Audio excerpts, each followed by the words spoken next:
Okulikayo mbulanga wakama waffe mwebale kubeera nga mukyali ku Bukedde TV yamwe program irabadde obimanyi tunatera okubeera nga tugimaliriza lunaku lwakubiri era nga tukyali ntinda ewa mukulu Nsamba abakola ennyonyi genda mu simu yoteekamu ekigambo bino lekawa kabanga weereza ku 8338 tujja kubeera nga tukuwaatagana naawe esaidi eyo. When you're gonna stop breaking my heart,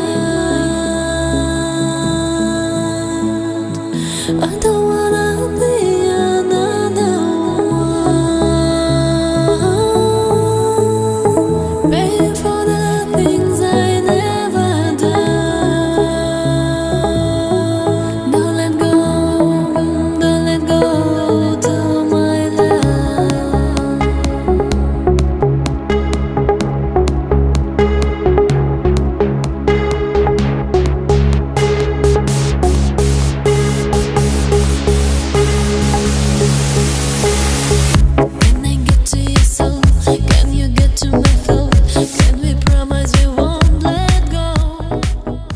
Ennyonyi no ebeeriko ekikyamu ng'ekkirira osobola okuyijectinga n'okolaki n'obuukamu naye nkujjonyodde nti singa tuyijectingira ku feet eziri wansi w'olukumi okuva ku ttaka ennyonyi eyinza okukuwandula n'ofuluma naye shoot system eyinza obuta deploying shoot parachute eyinza obutafuluma obuteeta ku buwanvu obwo ne weesanga nga oli ku ttaka nga weekulula ku misinde egyo.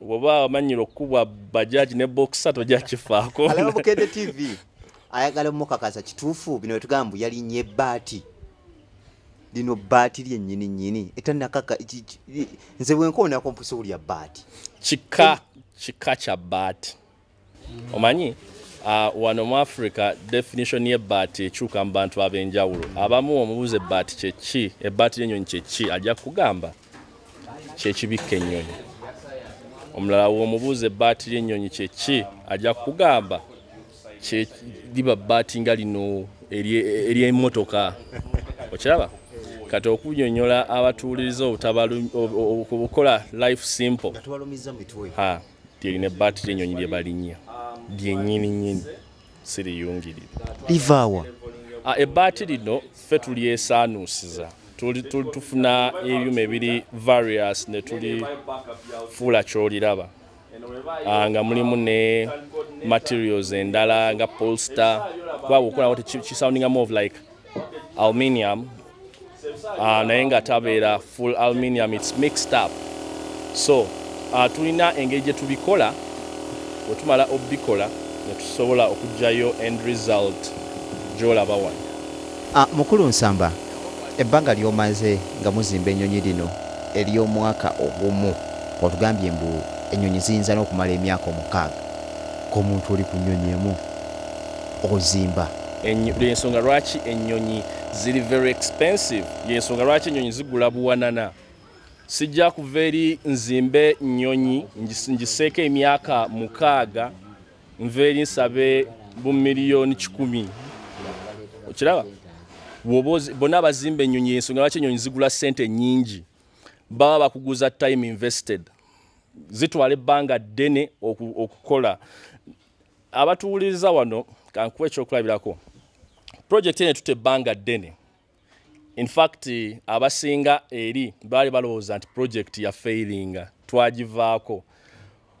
Omwaka ogumu gwe mbagambye n'emyezi 9 tuteekinzeemu off ya nnaku 3 ennyonyi eno ekolwako buli kanaku.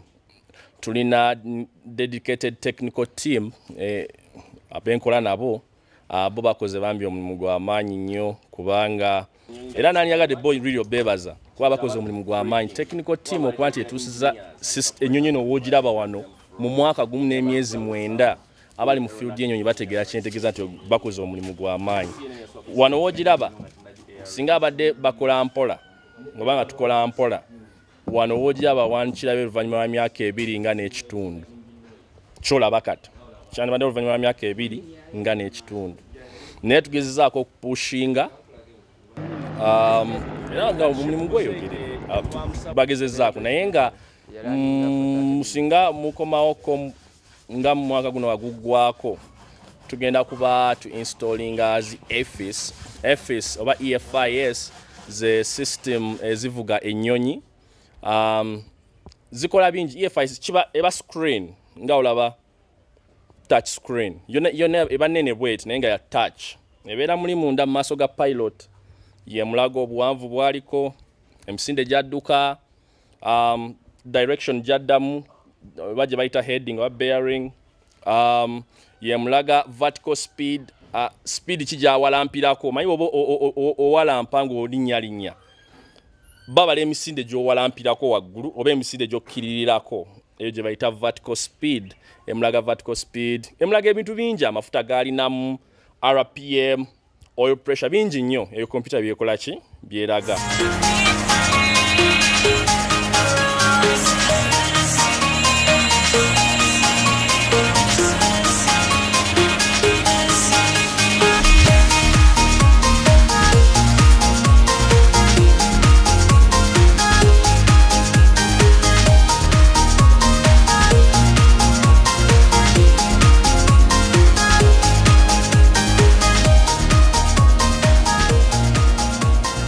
Computer eyo tugenda by I think November jakuba etuuse wensuubira kubanga biri ku mazzi. Singa ojja n'olaba computer eyo wiring yayo ekintu ekigenda okuba so complicated mu nnyonyi eno oginstallinga.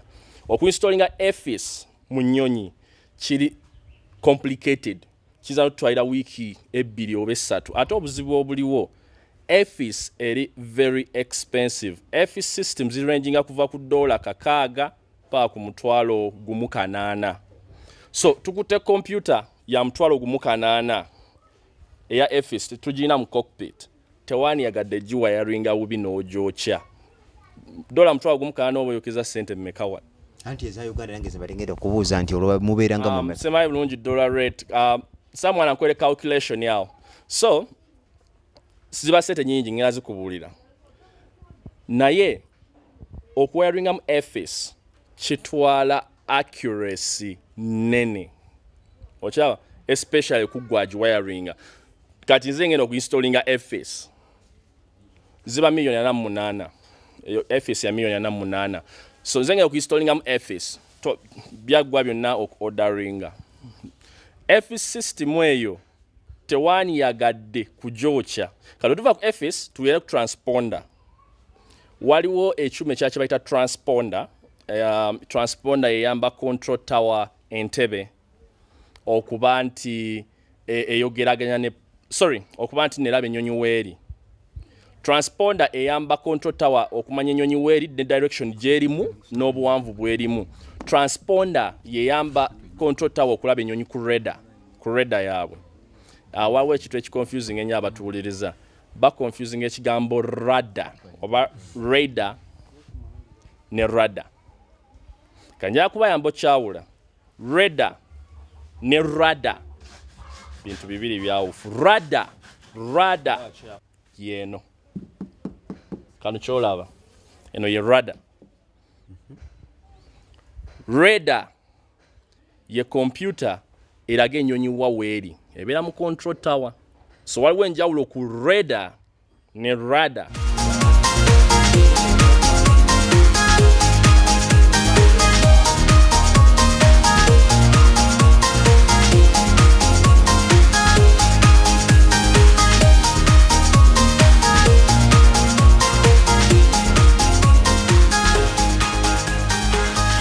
So transponder eyamba radar y'Entebbe okulaba ennyonyi waweeri mu bbanga. Ne tubamu ne communication radio eyamba pilot kwogera ne control tower.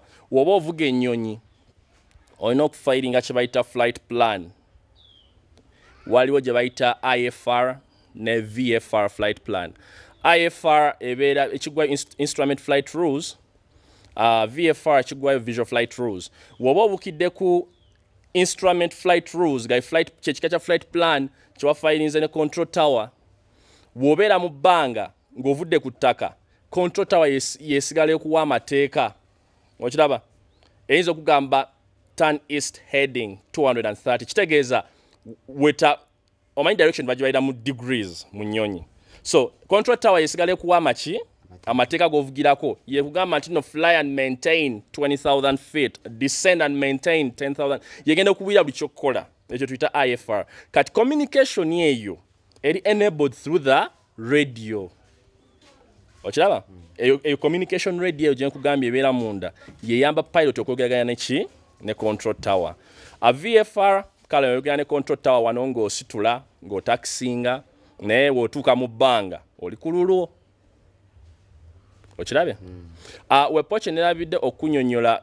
kambazeho kati nemabega eno transponder gye nkugambye eyamba control tower okulaba ennyonyi wawe eri mu bwengula mu bbanga eyo transponder okusobozesa control tower okulaba ennyonyi yo wawe eri olina okuyingizamu kye bayita squawk number abamba giyita squawk number sinzira ku accent yo olina okuyingizamu squawk number yesobozesa control tower okulaba ennyonyi yo wawe eri ennyonyi yaffe tugera giamingako nekye tuyita actually twakinicknaminga anywhere communication kubanga yo system ffe tugenda ogyekolera ennyonyi eno weneba mu bbanga Babukede TV tuishua mujja kubaawo mujja kulaba nga technical team yaffe erina ekyuma kyetaddeawo ng'eyogeraganya ne crew muno abali mu nyonyi yeah mujja kukiraba tulina system yaffe yatugenda okuputtinga together ngesobola communicating n'ennyonyi eno up to over 100 kilometers